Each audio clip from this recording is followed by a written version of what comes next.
Welcome to On the Ballot with Ballotpedia, where we connect people to politics by providing neutral, nonpartisan, and reliable information on our government, how it works, and where it's headed. Welcome to the show. This is Jeff Pallay, Ballotpedia's editor-in-chief, back guest hosting another show today. Thanks for joining us. We're going to have Joel Williams on the show to talk about split ticket voting.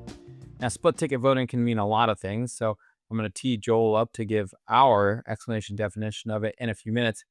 But specifically, we want to dig into some data that we collect and sort of regularly resurface once in a while on this show and on Ballotpedia.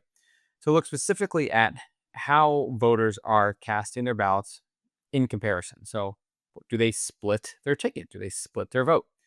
So we'll look at mixed party outcomes and dive into a recent report that we just published looking at a sort of long form series of data about this. So Joel, good to see you as always. Welcome back. Yeah, thanks for having me. It's a wonderful shirt you have there. I love it. It's a great festive way to enjoy our summer. So we're going to talk about split ticket voting. Tell our listeners and viewers, what do we mean by split ticket voting when we use that terminology internally? Yeah, so when we talk about split ticket voting, what we mean is just someone goes to vote and they cast a vote for candidates of different political parties. So in the context of 2024, maybe you showed up at the ballot and you cast a vote for Donald Trump for president, and then you voted for a Democratic U.S. senator from your state, or vice versa. But yeah, so that's sort of like the baseline definition we would use. Yeah. Now, we don't do this kind of comparison with local elections. It's not like we're doing it for school boards or for mayors, but do we do comparisons even down to the state legislative level for this information?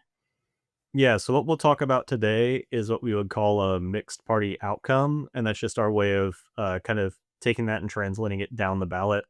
So we're not tracking individually, if someone voted for Donald Trump and they live in New Hampshire and then they voted for Chris Pappas for U.S. House.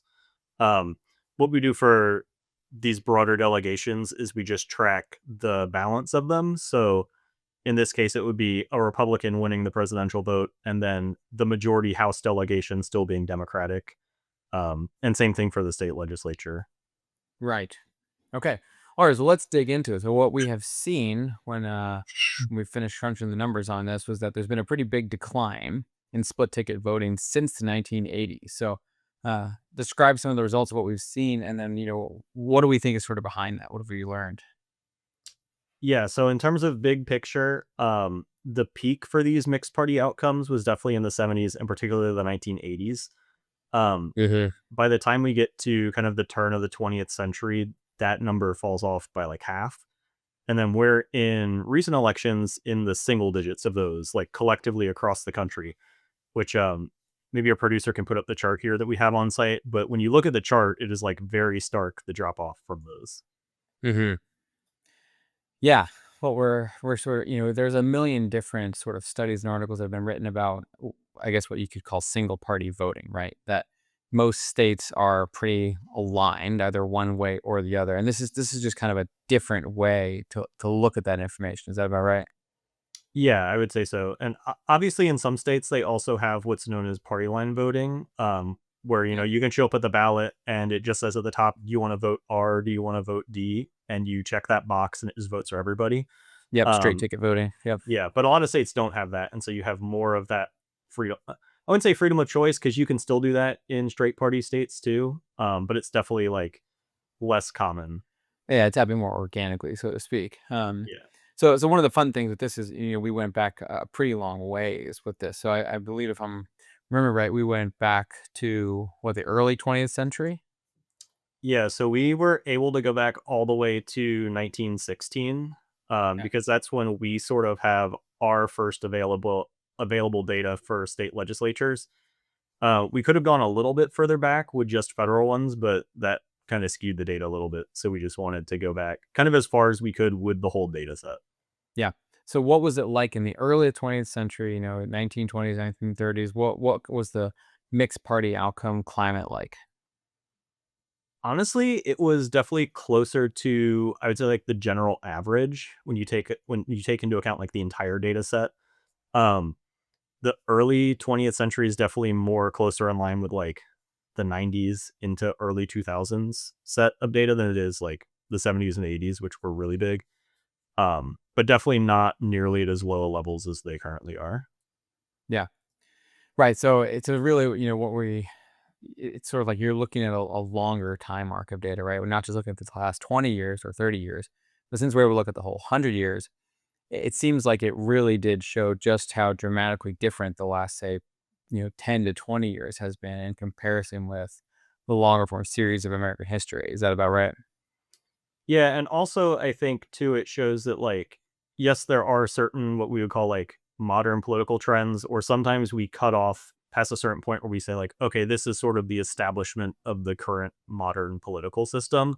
But Hmm. these trends sort of go outside and beyond that even. Yeah. Yeah. So let's have a couple of different sort of outliers, so to speak. So a couple of years sort of stand out when you look at the data. So talk about 1984 and 1972, which were sort of high watermarks for mixed party outcomes. Yeah, so in these two cases specifically, I think it's just down to the way the presidential election shook out. Mhm. So in both of these years, you famously have presidential candidates who win 49 states. So you had Nixon winning 49 of them in 1972, and then Reagan won 49 states in 1984. And so that just sort of opens up like big picture, just way more states are open to having those mixed ticket results, just by virtue of how many states the Republican candidate won in those years. So, you have states that would have straight down the ballot Democratic delegations for things, and then also just happen Right. to vote for Ronald Reagan. So I think that's sort of the main driving factor in those two cases. Yeah, those were kind of those outlier years in that respect because, in those rare instances where a president won 48, 49 states, you didn't see the same kind of down ballot results. But oftentimes these days, we are seeing, if a presidential candidate wins a state or a U.S. senator wins a state, it's often pretty aligned with what happens in the other state level elections as well. So, but are there any states that do seem to buck this trend? Yeah, so I would say in the modern political era, like from the Trump elections, essentially, not as much, and that's why you've seen such small numbers. The only one that really had that recently was Nevada in 2024, which Donald Trump won, but then Democrats won basically every office down the ballot. So like Hmm. U.S. Senator, their House delegation, and both of their state legislative chambers are still pretty solidly Democratic. Yeah. So that's like the one big outlier from the recent years. Yeah. I mean, because it used to be, in the 90s, you might have seen things like West Virginia might vote for a Republican president, but had a Democratic legislature. There was a lot more of that going on in sort of 90s and 2000s. And that all seems to have sort of trickled away where, it's pretty aligned. That's what this data is You know, showing. say So, even the most recent examples you could think of, like yeah. Joe Manchin, who is hanging on as a Democrat in West Virginia, or Hmm. John Tester or Sherrod Brown, like those are all people who are not any longer in office. Um, and so even now, like you've seen kind of like the last vestiges or holdouts from there. Right. So long-term incumbents had kind of been hanging on and sort of keeping states as mixed outcomes. And then when that individual left, that sort of precipitated a sort of party switch. Yeah, So how do exactly. well-funded incumbents and popular presidential candidates influence this pattern that we've been seeing? Yeah, so we kind of talked about that earlier with Nixon and Reagan, and obviously to a lesser extent, folks like Obama who win larger numbers of states, or like swing states that might previously have been considered like one party states. Yeah. Um, but well funded incumbents can also kind of help buck this trend a little bit. They obviously have better access to advertising, or if they're like very long term incumbents, they can be sort of insulated from that by just like name recognition or just general like I'll call it almost political inertia, where obviously we've talked on this podcast before about the incumbency advantages, particularly for Congress. It's just so much harder to knock off an incumbent where if they're running and they're on the ballot, they just by virtue of that have a higher likelihood of winning. So yeah, those are definitely two factors in sort of like preventing or encouraging more mixed party outcomes. Yeah. Yeah. What about competition? What do you think that competition or really lack thereof? Because we know there are, you have so many either uncontested elections or districts that are pretty one-sided to begin with, or primaries that are uncontested. But how does competition play into these outcomes? Yeah, that's definitely also a factor. In particular, you were talking about, I was thinking about redistricting. So like if you have a state that Yeah. is very calcified for one political party over time, they're also very likely to have friendly district lines. And so you can have a presidential candidate come who's very popular, but like even they might not be able to push the needle enough if there's a bunch of districts that are like 60-40 or 75-25 to like force those down the ballot shifts where Mhm. it's just much easier for the presidential election to kind of come and go and then not have that impact down the ballot. Yeah. Yeah.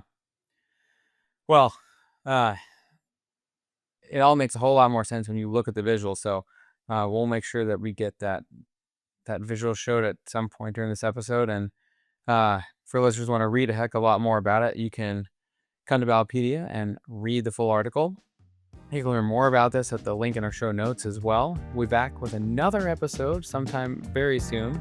Make sure you subscribe to On the Ballot where you listen to podcasts. Joel, great to see you. Thanks for coming on. Yeah, thanks for having me.